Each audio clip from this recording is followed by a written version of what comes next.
होळीच्या दिवशी भगवान श्रीहरी श्री विष्णूंनी प्रल्हादाला नरसिंह रूपामध्ये दर्शन दिलेलं होतं. दरवर्षी फाल्गुन महिन्यातील शुक्ल पक्षातील पौर्णिमेचा दिवस हा होळी म्हणून साजरा केला जातो. तारखेमध्ये थोडाफार बदल होतो, पण इंग्रजी महिन्यानुसार बघितलं तर मार्च महिन्याच्या सुरुवातीला किंवा मध्यान्हात होळी हा सण येत असतो. यंदा 2026 मध्ये 2 मार्च सोमवारी आणि 3 मार्च मंगळवारी 2 दिवस हुताशनी पौर्णिमा आलेली आहे आणि त्यातली त्यात यंदा चंद्रग्रहण सुद्धा आलेलं आहे आणि हे चंद्रग्रहण या वर्षातलं 2026 मधलं पहिलं चंद्रग्रहण आहे आणि हे चंद्रग्रहण भारतात सुद्धा दिसणार आहे. त्यामुळे या चंद्रग्रहणाचे सर्व वेधादी नियम सुद्धा आपल्याला पाळायचे आहेत. नमस्कार सर्वांना, मी प्रांजली. या व्हिडिओमध्ये मी तुमच्यासोबत होळी कशी साजरी करावी, यंदा हुताशनी पौर्णिमेला चंद्रग्रहण आल्या कारणाने होळी नेमकी कधी पेटवायची आहे, होळी पूजनाचा शुभमुहूर्त काय असणार आहे, चंद्रग्रहणाचा स्पर्श, मोक्ष, पुण्यकाळ काय असणार आहे, गर्भवती महिलांनी काय नियम पाळायचे आहेत आणि आपल्या सर्वांना वेधादी नियम कधीपासून पाळायचे आहेत तो सुद्धा टायमिंग शेअर करणार आहे. आणि सर्वात महत्त्वाचं, घरच्या घरी होळीचं पूजन कसं करावं, होळीमध्ये घरच्या कोणकोणत्या वस्तू टाकायच्या आहेत, होळीला किती प्रदक्षिणा घालायच्या आहेत, होळी शांत झाल्यानंतर दुसऱ्या दिवशी त्या राखेचं काय करायचं आहे आणि काही कारणाने जर तुम्हाला घरी होळी दहन करायचं नसेल तर सार्वजनिक ठिकाणी जाऊन होळीचं पूजन कसं करावं, सार्वजनिक ठिकाणी होळीच्या पूजनासाठी जाताना घरून काय काय साहित्य न्यायचं आहे आणि अजून अशी बरीच माहिती या व्हिडिओमध्ये मी तुमच्यासोबत शेअर करणार आहे. त्यामुळे व्हिडिओ हा पूर्ण नक्की बघा. तुमच्या सर्व प्रश्नांची उत्तरं या एकाच व्हिडिओमध्ये तुम्हाला मिळून जातील. हुताशनी पौर्णिमा ही 2 मार्चला सोमवारी संध्याकाळी 5:55 सुरू होत आहे आणि 3 मार्चला मंगळवारी सायंकाळी 5:07 संपत आहे. इतर वेळी जी तिथी सूर्याने बघितलेली असते, उदय तिथीनुसार आपण ती मान्य करत असतो आणि त्या दिवशी सणवार साजरे करतो. पण यंदा होळी मात्र आपल्याला 2 तारखेला संध्याकाळी प्रदोष काळामध्ये साजरी करायची आहे. म्हणजे 2 तारखेला संध्याकाळी 5:55 नंतर आपल्याला होळी पेटवायची आहे आणि होळीची पूजा सुद्धा करायची आहे. आता इथे तुम्हाला प्रश्न पडेल की 3 तारखेची पौर्णिमा तिथी ही सूर्याने बघितलेली आहे आणि उदय तिथीनुसार आपल्याला ती मान्य असायला हवी आणि त्याच दिवशी पूजन करायला हवं. मग आपण 2 तारखेला का पूजन करणार आहोत? तर याचं कारण असं आहे की 3 मार्चला ग्रस्तोदित चंद्रग्रहण आहे आणि प्रदोष काळ सुरू होण्यापूर्वीच हुताशनी पौर्णिमा ही 3 तारखेला समाप्त होत आहे. म्हणून धर्मसिंधू या ग्रंथातील वचनांनुसार होलिका दहन हे आपल्याला 2 मार्चला सोमवारी करायचं आहे. कारण 3 मार्चला बघा सायंकाळी 5:07 पौर्णिमा तिथी संपत आहे आणि होलिका दहन जे आहे ते प्रदोष काळामध्ये केलं जातं. आदल्या दिवशी 5:55 पौर्णिमा तिथी सुरू होत आहे. मग पौर्णिमा तिथी प्रदोष काळात कधी आहे? 2 तारखेच्या प्रदोष काळात आहे. म्हणून 2 तारखेलाच आपल्याला होळीची पूजा ही करून घ्यायची आहे. आणि 3 मार्चला धुलिवंदन असणार आहे आणि याच दिवशी ग्रस्तोदित चंद्रग्रहण सुद्धा आलेलं आहे. हे चंद्रग्रहण भारतात दिसणार आहे, त्यामुळे गर्भवती महिलांनी सुद्धा हे चंद्रग्रहण पाळायचं आहे. 3 मार्चला दुपारी 3:20 हे चंद्रग्रहण सुरू होईल आणि संध्याकाळी 6:46 हे चंद्रग्रहण संपेल. चंद्रग्रहणाचा जो सूतक काळ असतो तो चंद्रग्रहणाच्या 9 तास आधीपासून सुरू होत असतो. त्यामुळे या चंद्रग्रहणाचे वेधादी नियम जे आहेत ते आपल्याला 3 मार्च रोजी सकाळी सूर्य उदयापासून ते संध्याकाळी 6:46 पर्यंत पाळायचे आहेत.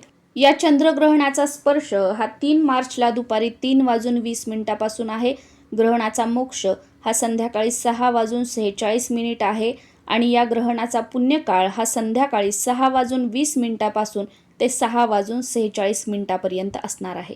गर्भवती महिला, वृद्ध मंडळी आणि लहान मुलांनी 3 मार्चला सकाळी सूर्य उदयापासून हे वेधादी नियम पाळण्याची गरज नाही.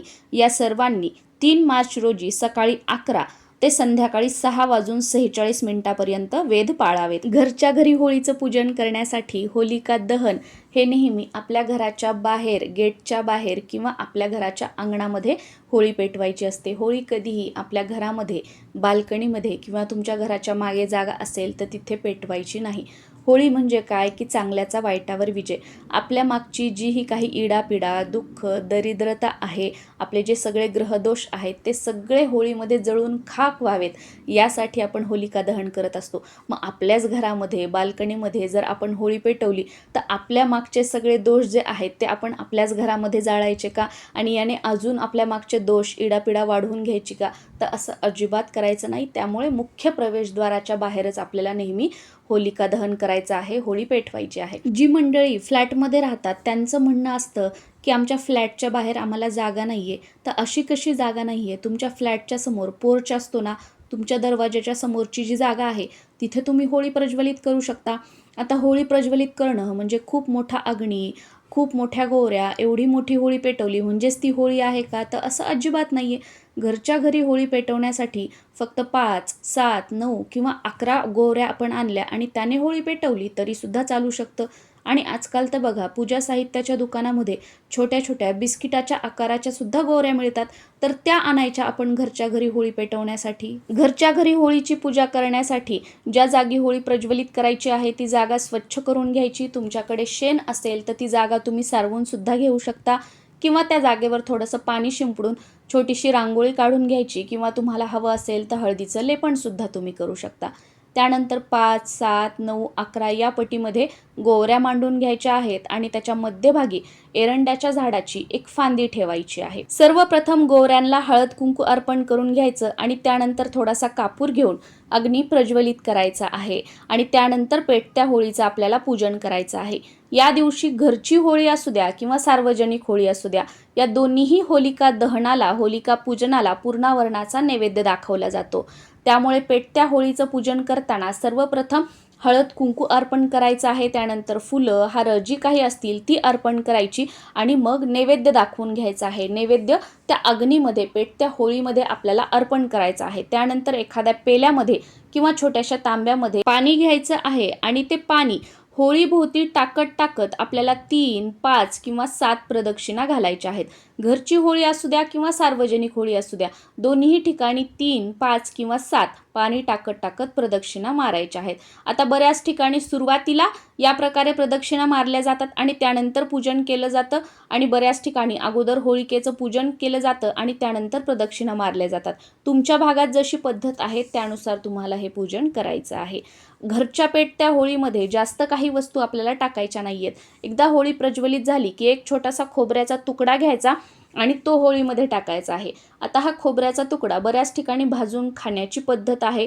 तुमच्याकडे अशी पद्धत असेल तर तुम्ही खाऊ शकता आणि पद्धत नसेल तर तो तुकडा आपल्याला खायचा नाहीये. घरच्या होळीत दुसरी महत्त्वाची वस्तू टाकायची म्हणजे मुठभर गहू आणि मुठभर ज्वारी.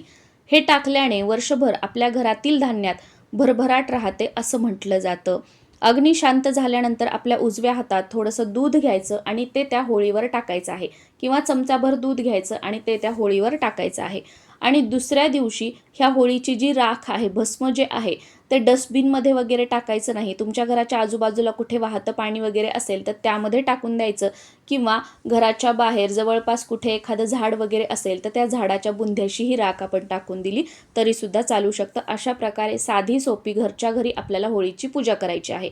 आता सार्वजनिक होळीच्या ठिकाणी जाताना घरून आपल्याला हळद, कुंकू, फुलं, नैवेद्य आणि त्याचबरोबर पेलाभर पाणी किंवा छोटा तांब्याभर पाणी घेऊन जायचं आहे. इथेही सेम सर्वप्रथम हळद कुंकू अर्पण करून घ्यायचं, फुलं वाहायची, नैवेद्य दाखवायचा, 3, 5 किंवा 7 पाणी अर्पण करत करत प्रदक्षिणा घालून घ्यायच्या आणि त्यानंतर ही सार्वजनिक होळी मोठी असते तर ह्यामध्ये तुम्हाला छोटासा खोबऱ्याचा तुकडा टाकायचा असेल तर तोही तुम्ही टाकू शकता.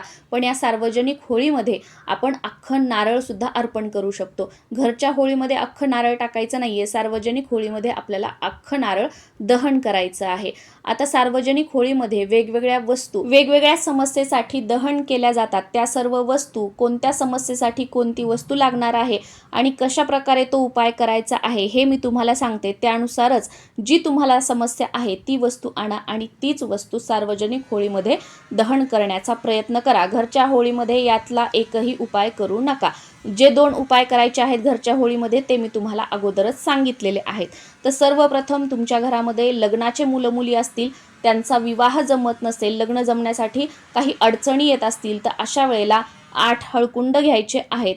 जो लग्नाचा मुलगा किंवा मुलगी आहे त्यांच्यावरून 7 वेळा उतरवून घ्यायचे आहेत आणि पेटत्या होळीमध्ये याचं दहन करायचं आहे.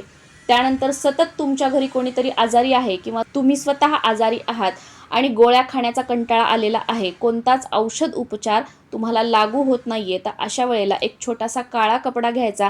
त्याच्यामध्ये 5 कवड्या, 5 गोमती चक्र आणि ज्या तुम्हाला गोळ्या सुरू आहेत त्यातील एक एक गोळी त्या काळ्या कपड्यामध्ये टाकायची.